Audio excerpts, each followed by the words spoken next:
Good morning. I hope you guys are ready to chit chat. We're gonna go through a ton of questions that you sent in, so it's gonna be kind of like a Q&A style video. And if you missed the podcast, I feel like you're gonna love this because it's basically a solo episode. So I'm really excited to get into everything. And if you like this, let me know because there's gonna be a lot of questions that we don't get to, but we can always do part 2, part 3, part 4, whatever. We can make this a monthly sit down chit chat. And I tried my best to categorize everything. We have a variety of wellness questions, fitness, we've got some life updates we're gonna talk about, some miscellaneous things like beauty and clean swaps and all that good stuff. So I'm excited and we've got a lot to talk about and I'm gonna do my best to make these somewhat rapid fire, but when I get to talking, I get to talking. So we'll just see what we can make it through. But we're gonna start with some general wellness questions. And this first one is PCOS, how long did it take to lose weight, newly diagnosed and struggling? First of all, I'm sorry to hear that you're struggling. It is so tough to navigate PCOS and healing naturally if that's what you decide to do. It took me 2 years to really feel like myself again. And a lot of people look at that and they're like, oh my gosh, 2 years, that's such a long time. Like, oh, I just want to feel better right now. And I felt the exact same way, but I had about a year of trial and error and I was making just a lot of mistakes, right? Because I didn't know that I needed to get my blood work done. I was just Googling my symptoms and trying things that I saw on the internet. So it took me about a year to understand what I needed to do and to chat with my integrative medicine doctor and to put together a plan and then implementing those habits. And I feel like I really started to feel like myself and lose weight within 2 years. So like once I implemented the habits, it took about a year, but when you think about just 2 years of really dialing everything in the grand scheme of things to feel better for the rest of your life, because now I've been able to maintain progress for over 6 years now, and I feel the healthiest I've ever felt in my life, I would do it all over again. So I'm sorry that you're going through it, but I promise you it will get better and you just have to be patient, and healing naturally takes a lot longer. Okay. Did you lose your period with PCOS? If so, how long did it take to get back, and any tips? Yes. So right before I was diagnosed, I hadn't had a period for like 3 months, and it took me 3 months to even recognize. I was like, oh my gosh, I haven't had a period, what's going on? And obviously I knew I wasn't pregnant.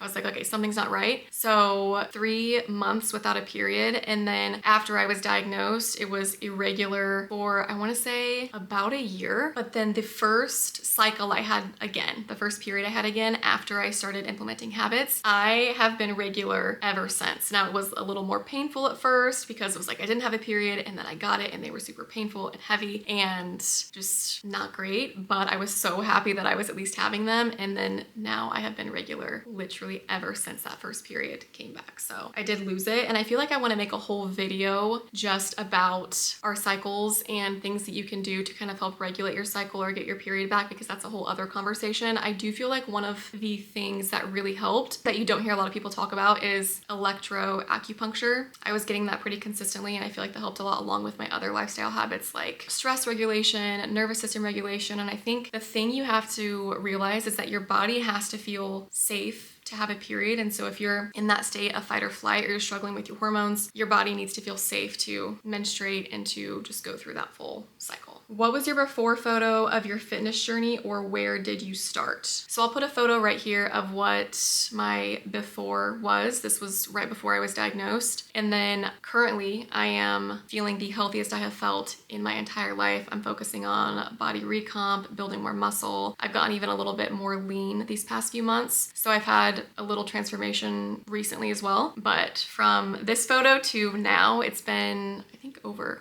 like 6 years, around 6 years. So I went through a few different phases of healing, you know what I mean? So at first I was like, I just want to get my period back. That was the goal. Then I was like, okay, I do want to lose the weight that I had gained from PCOS. I want to decrease inflammation. I want to feel more energized and just focus on that. And then I achieved that. And then I was slowing down my workouts, focusing on kind of sculpting. I don't really like using that word, but focusing on building a little bit of muscle. And then now I feel like I'm really dialed with my fitness routine and my nutrition. So that's the before. This is what I look like now. So many other ways to measure your health and your progress aside from your weight. I want to make that super clear. Yes, it's great to track your weight if you are wanting to increase your weight or lose weight, to step on a scale and know where you're at. But focusing on your energy, how your skin looks, your mood, all of those things are another way to measure your progress and how you're feeling. But I feel so much better now than I did in that photo. I feel like a new person. I feel like I have more energy. My skin's clear. I'm sleeping better. I'm just in a better mood all the time. And yeah, what a world of a difference it makes to really just feel better and have control over your health. Do you cycle sync?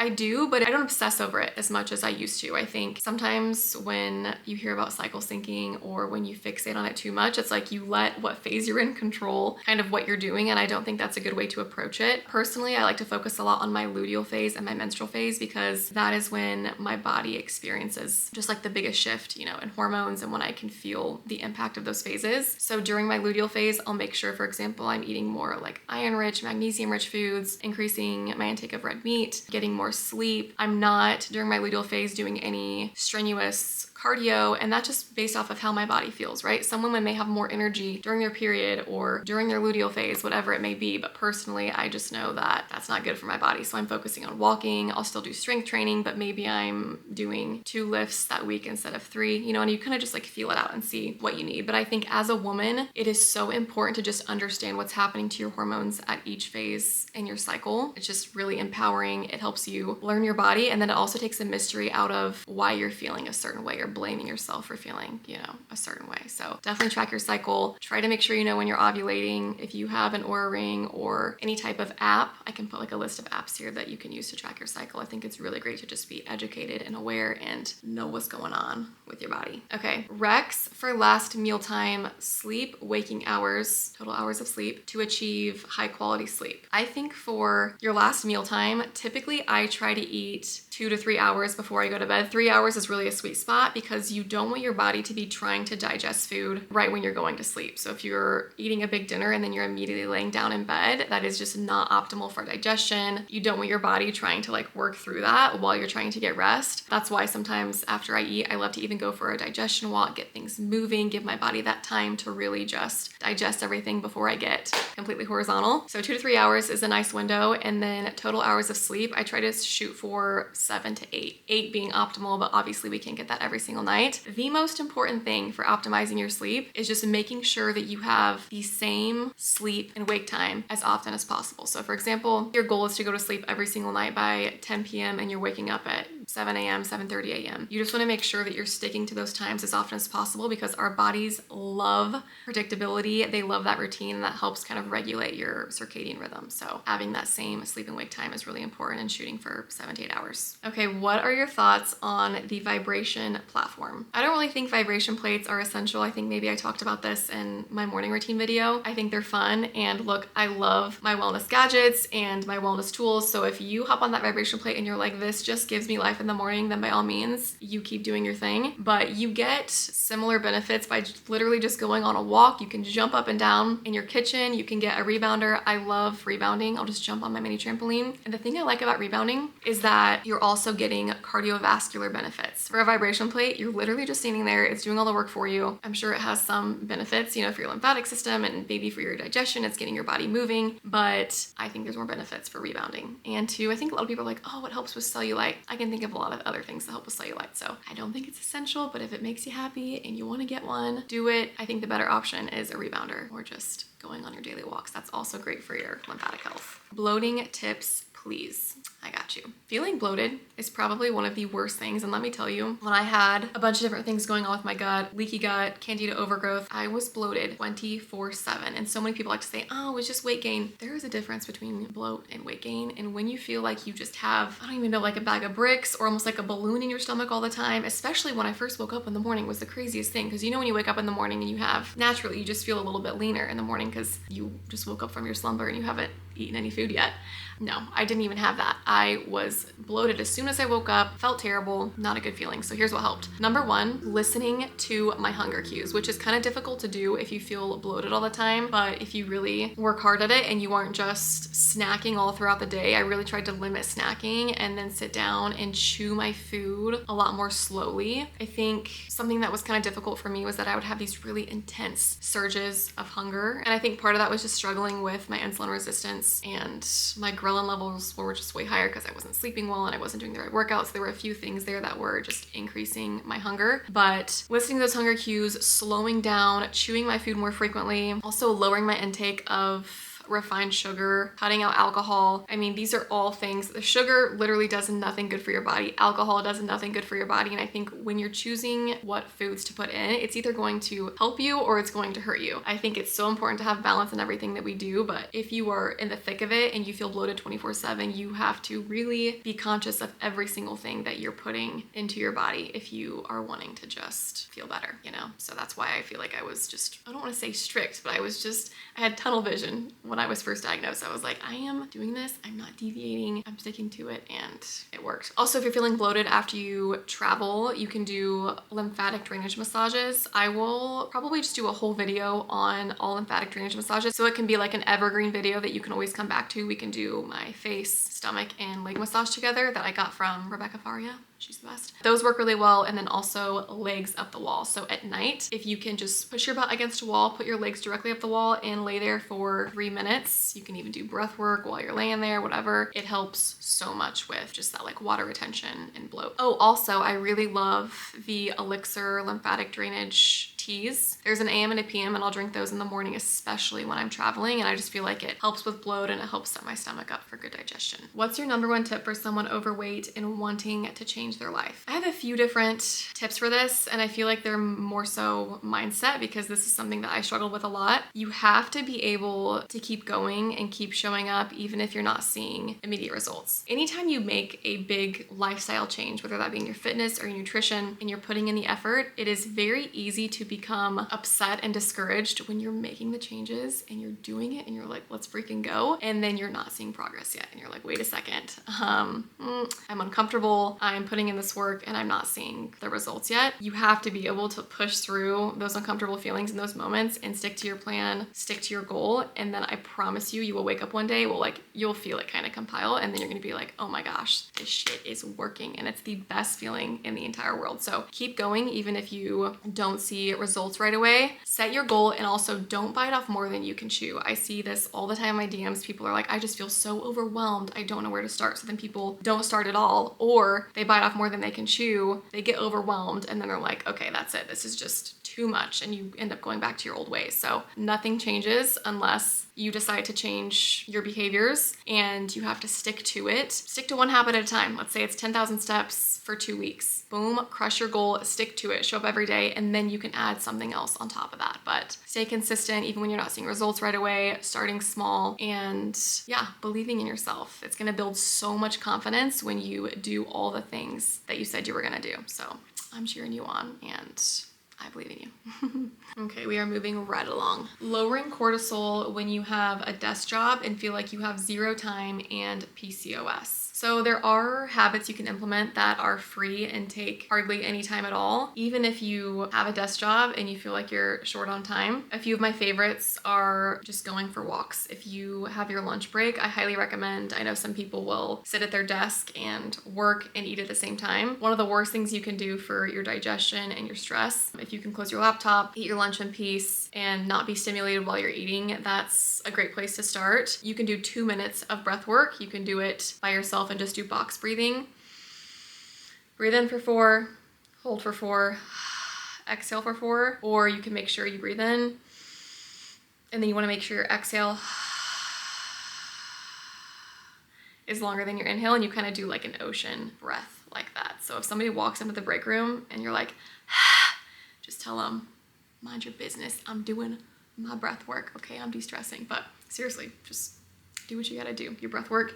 And then also the things you do when you get home matter a lot as well. Even if you only have 15 to 20 minutes before bed, establishing a really good wind down routine, having that same sleep and wake time, taking magnesium before bed, trying to get in 2 minutes of sunlight if you can when you wake up before you get to your job. Those are the little things you can do to help regulate your cortisol and de-stress.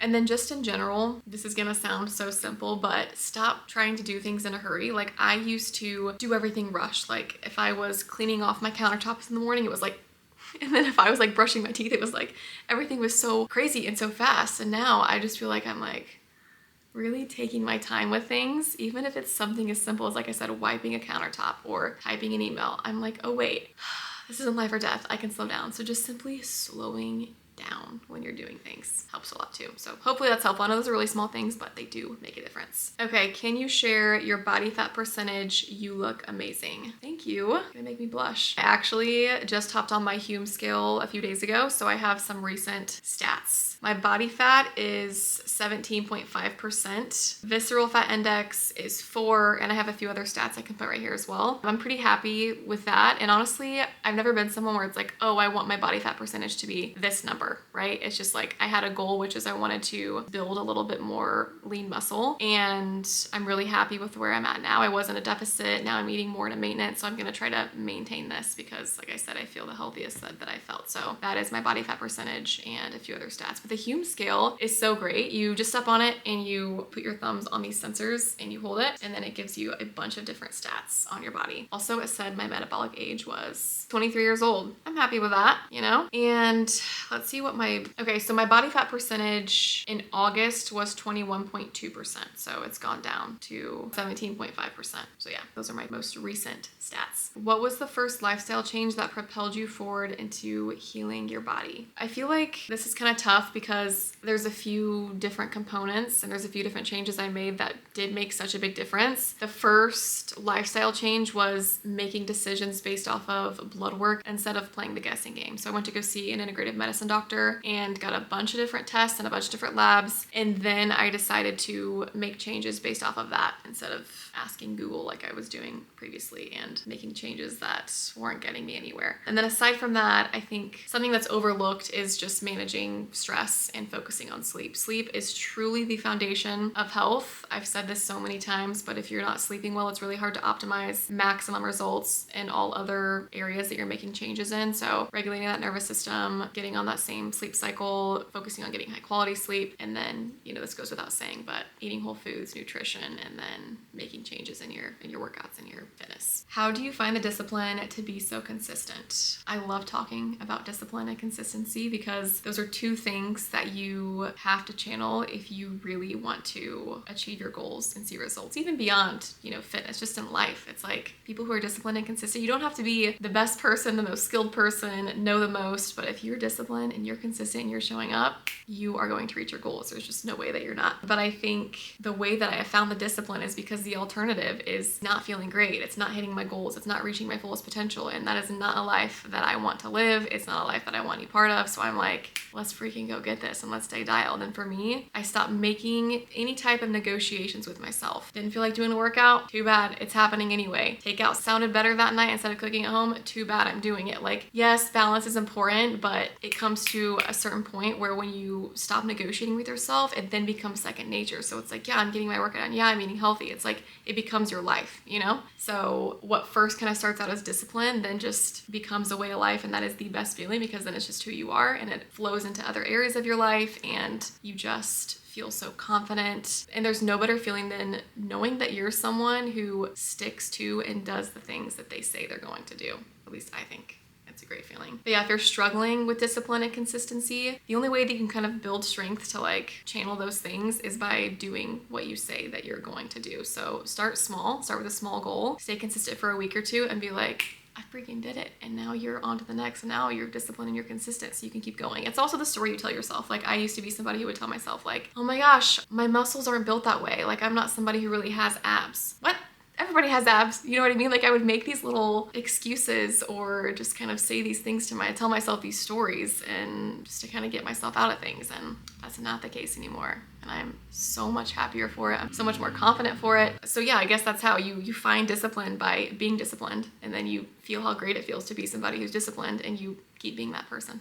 Did you deal with hormonal acne? If yes, what helped? Yes, I did. I can put a photo somewhere right here. It wasn't terrible, but it was definitely noticeable and something that I was self-conscious about. I was recommended spironolactone. I did not end up taking it. Instead, I think the thing that made the biggest difference for me was just my nutrition. I didn't really do any topical creams or, like I said, take any medication specific for my acne, but removing sugar and then just all these other lifestyle habits and lifestyle changes that I made helped my acne. But the biggest thing nutrition-wise was reducing refined sugar. That made my skin glow. It made my skin feel tighter. It helped clear up my acne. And that's the biggest tip that I have there. Do you ever struggle with food noise. I definitely struggled with it in the past. I don't struggle with it anymore, but I think when it comes to food noise, a lot of people think it's like a willpower problem or it's a fault. I just think it's your body trying to communicate something with you, or it's more of like a signal. So I think looking into what that signal may be is a really great place to start, instead of being like, oh my gosh, I have no self-control or I have a problem. It's like, okay, my body's trying to tell me something. What is it? Let's figure this out. I would fixate on my next meal, right? So I was like, if I wasn't feeling well and I was eating a healthy meal and I would bloat afterwards, I'd be like, oh my gosh, I'm eating healthy. I feel sick to my stomach. What's happening? And then especially if I was going out to a restaurant with friends, I would look at the menu for like 20, 30 minutes trying to piece together what I could order that would be healthy. And then I would still feel sick afterwards. And I didn't know this at the time, but I had candida overgrowth and leaky gut. So that's why I wasn't feeling well. Your body might be trying to give you a sign. And I wouldn't say try not to be like too hard on yourself and try not to think so much about food. Like if you can be outside of the house as often as possible so that you're not in your kitchen reaching for a snack, or, you know, I don't know what your particular food noise is. Maybe it's overeating. For me, you know, I would kind of snack a lot more in the past. Just simply getting out of the house and not having food at the forefront of my mind all the time helped a lot. Okay, what are your weekly grocery buys? If you want to see what I get at the grocery store, I have a full video. I will just link it in the description for you. I stick to mainly whole foods, try to eat a lot of protein, fiber, blood sugar balancing meals. I keep my groceries pretty simple for the most part, and I eat a lot of the same things. I'm a creature of habit that way, so I will link that for you so you can see everything that I get at the grocery store. Okay, we're gonna move into some workout questions, and you guys were making me blush. You were gassing me up so much, and you're so sweet, so thank you for that. The first one is, what did you do to get so lean? So the past 4 to 5 months, I've had a different goal. And that's the awesome thing about wellness and fitness, is that you set a goal and then you just build habits to support that goal. And then once you hit it, or once you start seeing the results, it's like, okay, now I know what works, and you just keep learning more and more about your body. But currently what's working best for me right now is strength training. I'm lifting about 4 times a week, walking, and then making sure my nutrition is dialed. I'm not having too much sugar. I'm eating a lot of high protein, blood sugar balancing meals, and focusing on my sleep. That's what is working best for getting lean and staying lean. Your body is goals. What did you switch up recently with nutrition and training? The biggest difference I've made training wise is sticking to progressive overload and following a plan. So making sure that I'm tracking my weight every single time I do an exercise. I showed you guys this, and I think it was a morning routine video that I did. I'm writing down the weight and then making sure that next week I am increasing that weight. So tracking that and focusing on specific muscle groups. I kind of used to just walk into the gym and be like, okay, I'm just doing an upper body day, and I would just do 5 random exercises and hope that I would go to sleep and wake up and have biceps, and that's not how it works. So I think just being more structured and focusing on progressive overload and tracking my weights. And yeah, when I say tracking weight, because I said that and people were like, oh, do you mean like your weight? It's just, you know, tracking the weight that I'm lifting to make sure that I'm increasing weight over time. I'm also weighing myself now more though, like over the past 4 months, just so I'm like, okay, I have data to go off of and I can see, you know, the changes. And then you can also take measurements. So you're like, okay, is my Badukin? Is my waist snatching? You know, you can like have those data points, which is really important. So that's what I've switched up there. What is your weekly workout split? Okay, so right now I'm doing 1 to 2 lower body days. I'm doing 2 upper body days. So I'll do shoulders, chest, and triceps, and then I'll do back and biceps. And then sometimes I'll do 1 full body day, or just like a body weight day that's a little bit more low key. But every single day I am walking. So I'm trying to get at least 10,000 steps a day. Sometimes I'll do 20,000 steps, like it really just depends. Anytime I'm hanging out with my friends or talking to my mom, I'm just like, let's go on a walk, have a call, I'm on a walk. Like anytime I can get steps in, I'm getting the steps in, and I track it all on my Oura Ring. Another change I've made, I was going on runs maybe once every other week. I have not ran at all in about 2 months, and I feel so good. I'm not saying it's because I've cut the running out, but just saying, haven't ran, I've just been walking and I feel amazing. So that could be something too. How do you get toned arms? I'm obsessed. Thank you. Progressive overload and consistency and diet. All of those things going together. And then just, like I said, I do 2 upper body days. So I'll split it up into shoulders, chest, and triceps, and then back and biceps. And don't be afraid to pick up heavy weights. I'm picking up heavier weights now than I ever have in my life. And I'm not bulky, okay? I don't have the biggest biceps in the world, but I have built, lean muscle. It takes so much time to get bulky, and you also have to be in a calorie surplus if you want to get bulky, which if that's your goal, that's what you're gonna do. If you want to stay lean, you're gonna do progressive overload, still focus on nutrition and protein, but you're gonna be in a little bit of a deficit until you want to be in maintenance. Lifting heavy will not make you bulky. Okay, do you lift heavy or moderate weights looking so defined? Thank you. I appreciate that. I feel like we kind of maybe just answered this, but I'm lifting heavier now than ever. And what's heavy for me may be considered moderate for you, but I think the biggest thing is just tracking your weight and making sure that you're increasing that weight over time. But yeah, I think lifting heavy is where it's at, and going up in weight is where it's at. So just when you're doing your exercises, write down your weight in your notes app and then see how your body feels. And then when you want to increase, what you can do is, like, sometimes, let's say you're starting with 10 pounds for your dumbbell curl, and let's say you're doing 3 sets of 10 reps and it feels pretty good, and you're like, okay, I think I'm ready to move up in weight. Your next back and biceps workout, when you go to do those bicep curls, you can do your first set with 10-pound weights and then go up to 15 for the last 2 sets or the last set and see how you feel. And then if it feels great, you're gonna start your next workout, or the next time you do your bicep curls, you're gonna start with 15 pounds, right? So you kind of wanna like work your way up to it that way. You don't have to go from like 10 pounds to like, okay, now next time I'm doing 50-pound, dumbbell curls. So just, ease into it and go up kind of a little bit at a time. So yeah, I guess to answer your question, I'm lifting heavy for me. How long do you work out and for how many days a week? Typically, my strength training workouts take anywhere from 35 to 40 minutes. I'm doing about, 5 to 6 different exercises followed by an ab workout. And then I'm also walking every single day. So I don't really count walking as part of the exercise time because that's a completely separate activity that I'm doing. Like, I don't walk and then lift right after. But yeah, I would say around 35, 45 minute mark. What's the best exercise for losing belly fat, and what drinks do you recommend? So you really can't target belly fat. If your goal is to lose weight and you want to lose belly fat, I would just recommend making sure that you're eating in a deficit, strength training, focusing on hitting your step count, lowering stress, sleep. All of those things kind of go hand in hand. Genetics, your metabolic health, it can play a role in the way that your body stores fat, but ultimately you're not able to do a specific workout that's going to target your belly fat. If you're wanting a really great ab workout and you're wanting to strengthen your core as you're, also eating in a calorie deficit, I have an ab workout that I can link below that I feel like will get you right. I can link that for you. And then what do you recommend for drinks? I'm assuming you mean alcoholic beverages. I would just recommend staying away from anything that is loaded with sugar. So a lot of these mixed drinks that you get out at a restaurant, or the alcoholic slushies, I don't even know what they're called. Those have a lot of sugar in them, and I just would try to stay away from that if possible. So vodka tonic, tequila soda,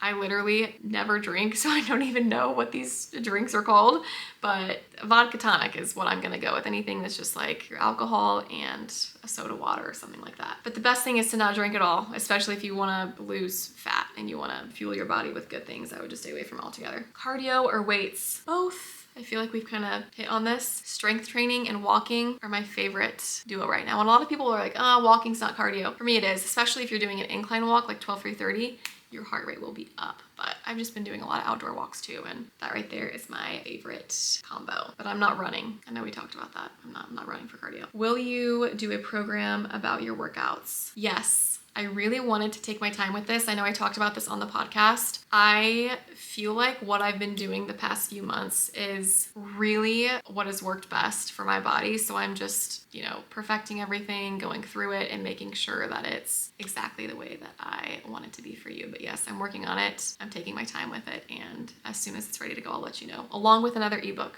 I'm going to be coming out with another ebook as well. What does your rest day look like? Typically, it looks like a sauna session. So I'll sit in a sauna for about 20-25 minutes, get a really good sweat in. I'm still going on a daily walk, and then just spending time in the sunshine and decompressing. On and off day, I'm not going to be picking up any weights. I'm not going to be pushing my body in any type of way. And then maybe I'll do like a at-home lymphatic drainage massage or go get a massage or something like that. But just kind of like taking it easy and making sure also that I'm hydrating, electrolytes, eating a lot of good food, and yeah, just giving my body that time to relax. Do you weigh yourself daily? I would say I weigh myself about 3-4 times a week. I didn't used to, but I feel like now, since I've been a lot more specific with my goal and my workouts, I like am craving these data points. That's why I use the Hume scale, just because I love having access to that data. And I'll weigh myself in the morning and at night just to see how my body's fluctuating throughout the day. And yeah, I don't obsess over it. So if that's something that might throw you off, or you might fixate on a certain number, I wouldn't recommend that. But for me, I just look at it as straight up data. I'm like, okay, is this working? What does this say today? Let's compare it,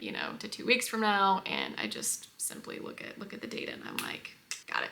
Okay. All right, we're moving on to life update questions. The first one here is 2026 bucket list trips. I love traveling and there's a lot of places that I want to go and see, but I've been dying to go to Tokyo. I've got a few friends that have sent me their favorite recs and their favorite food, so that's number one on my list. I just need to book the trip and find the time to go. Food just looks so amazing. So if I go, obviously I'm gonna be bringing you with me and it'll be a lot of fun. So that's on my list for 2026. What's your favorite/least favorite thing about living in Florida? I'm considering moving there. I love living in Florida. It's been one of the best decisions that I've made in my 20s. I love the people. I love how walkable it is. I live downtown St. Pete, so it's really easy for me to get around. And if I want to walk to a restaurant, a workout class, if I want to just go on my daily walks and go be by the water and go see a dolphin, like I can just go do that. It's really nice to be in an area that's so walkable. And then I also love that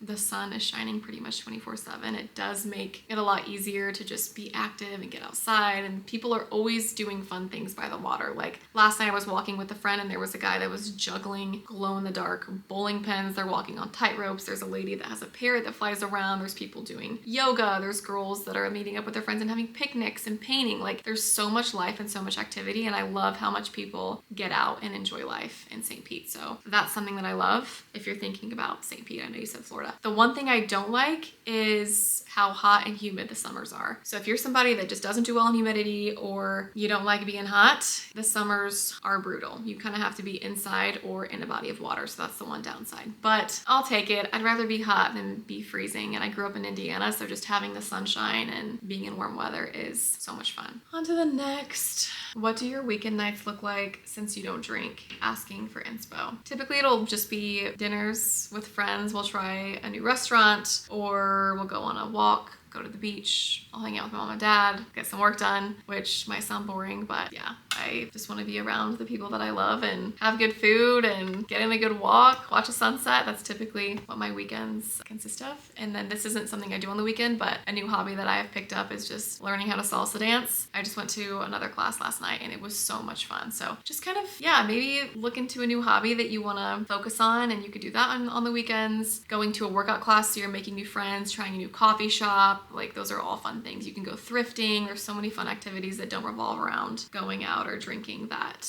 can still, fill your cup. How do you think being an introvert or extrovert affects nervous system regulation? This is a really good question. I like this question and I had to pause and think about it for a second. I'm a pretty social person, but I'm also an introvert, if that makes sense. I get pretty overstimulated easy, and I want to go out and socialize and I want to be around people, but then I'm when I'm done, and I'm I need my time. And if there's too many noises, too many bright lights, people yelling in my ear, not really my thing. So I think people that are extroverts naturally don't get as stressed as much, or they don't get as overstimulated as often. So they might just naturally be able to regulate their nervous systems a little bit easier. It might not need as many tools in place to regulate their nervous system. Where introverts, if you're somebody who gets overstimulated or you really need that time to recharge, you might just have to be extra aware, extra cautious when you're in social situations of what you need to recharge. So that's kind of my take. I do feel like extroverts probably need less tools and have an easier time, but it could vary person to person. I don't know, but that's a really good question. And yeah, I think people naturally that are a little more used to being social and extroverted probably don't deal with as high stress. Okay, these next two questions I'm gonna group together and kind of kill two birds with one stone. Did you and Joey break up? How to stay motivated when going through a breakup or other difficult life events. I'm no longer in a relationship, and I'm actually so excited for this next chapter and this next phase of life. And if you're going through a breakup or you're going through a big life shift, the most important thing to remember is that there's so much more good that is going to come from this than negative things. It's okay to feel everything, but the overarching feeling that I have had is just honestly just feeling blessed to find out sooner than later that someone's not your person, and excited of all the new ways that love's going to come into my life now, whether that be through new hobbies, new friends, new people, new experiences, time alone. Like, there's so many amazing things that come from navigating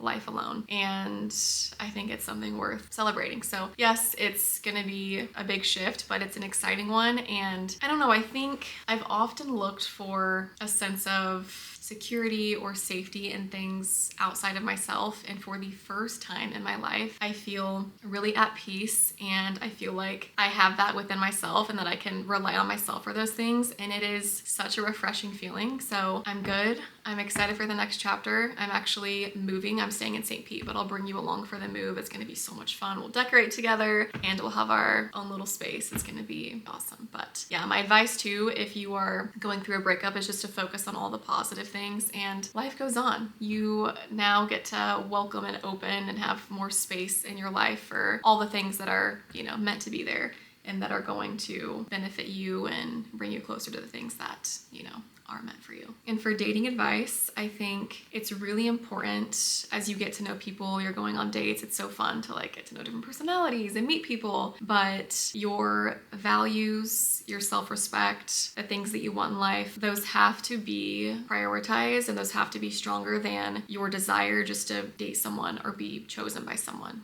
So really keep that in mind as you're getting to know people, because it's so easy to see the good in someone and be like, oh, well, we have a lot in common and da-da-da. You have to prioritize the things that you want, and that desire for yourself and your self-respect and all those things you deserve has to rank higher than the desire to just be in a relationship for the heck of it. So that is my biggest piece of advice. And also make sure you are spending your time wisely and not just dishing it out to anyone and everyone, because time is your greatest asset. And yeah, you just don't want to invest it in the wrong people because it's so valuable. So just be very careful with that. Okay, we're gonna head into some miscellaneous like beauty and clean swap questions. Do you get any facial treatments regularly? No, I probably should. Honestly, I've never had a laser. I've never had any type of work done or anything like that. I am getting a gold infusion. I've got it done once at Skin Farm. It's basically like just this little, I think it's like micro needling or something like that. So I've done that once and I liked it, but I haven't gotten any like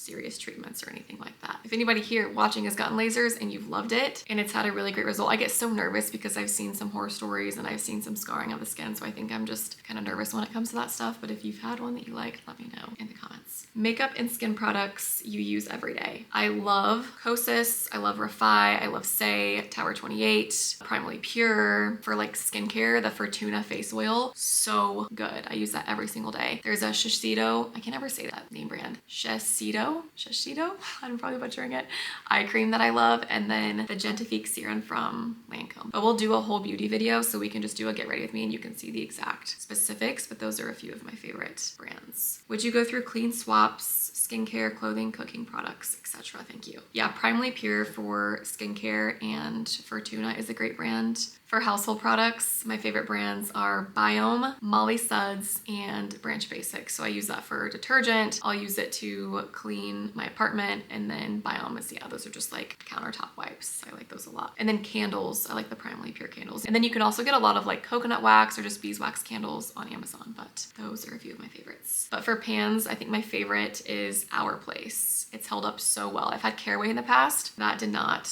hold up too well for me, but Our Place is really good. Okay, I think we're gonna end with this one right here. Please share your favorite self-rituals that can brighten up even your darkest days. I think this is more of like a mindset thing than a ritual, but Something that helps me a lot is that I always wake up and start the day thinking that something amazing is gonna happen to me. And 9 times out of 10, even if it's something small, it always does. Like, I swear when you wake up with that mindset, you attract these things into your life. And I know you're probably listening like, oh, this sounds woo-woo. It works. I always wake up and I'm like, something amazing is gonna happen today, even if it's like getting a front row parking spot. The other day I was on my regular walk on my way home from the pier, and there was this like local market that was shutting down, and this guy was like, hey, I'm about to close. Do you want these loaves of sourdough? I'm like, yes. And he like ran over and gave me sourdough. I mean, how amazing is that? And so I just think it's like those little things, they add up, and the more you celebrate them and acknowledge them, and you're like, oh my gosh, heck yeah, I got a good parking spot. I actually had Charlie Rocket on my podcast, and he talks about being on a winning streak and all the little things that add up to being like on a winning streak. He has a really cool perspective on that. But there's so many things in a day that go right that we don't notice, you know, like so many simple things that we're used to. So I think waking up and acknowledging those tiny little things is really important. And that's something that makes my days a lot brighter. And then also, I think the amount of happiness that you experience on a day-to-day basis and just in life in general directly correlates on what you choose to notice, right? What are you looking for? Because the things you look for end up appearing more, and you end up attracting more of those things. So just depends on what you choose to notice in life instead of always fixating on the bad things or negative things or whatever it may be. But one of the examples Charlie gave on my podcast was like, if you're driving down a road and there's a beautiful sunset on one side and there is a car crash on the other, a lot of us would look at the car crash because we don't know what's happening, and we wouldn't be looking at the sunset, you know? So that's just an example. Sometimes our minds tend to fixate and focus on the negative things, and we forget the everyday, like, beautiful moments that we can focus on. And yeah, I know it's not a ritual, but the other thing too is being happy and waking up in the morning happy, even if you don't necessarily have something to look forward to or an event on your calendar to look forward to, you know? I think remembering that all we have is now in the present moment, and living in that and being grateful for everything that we have right now, even if it's fueling your body with good food, having a body that can move and be active, that's great. You know, I've got a family that loves me, I've got awesome friends, I'm surrounded by good people, I've got a healthy body, and that right there is more than enough for me to look forward to every single day. And those are things that like actually matter to me. So that is what keeps me feeling happy, even on days where I'm like, today's a tough day, but you can shake it off and focus on all the good things. So we're gonna end with that right there. I hope you guys love this. I have no idea how long this video is gonna be. And again, we didn't make it through all the questions. So if you like this, we can always do a part 2, but I love you guys. I appreciate you. I am so excited for this next chapter together, and it's gonna be fun. So I'll see you guys next week.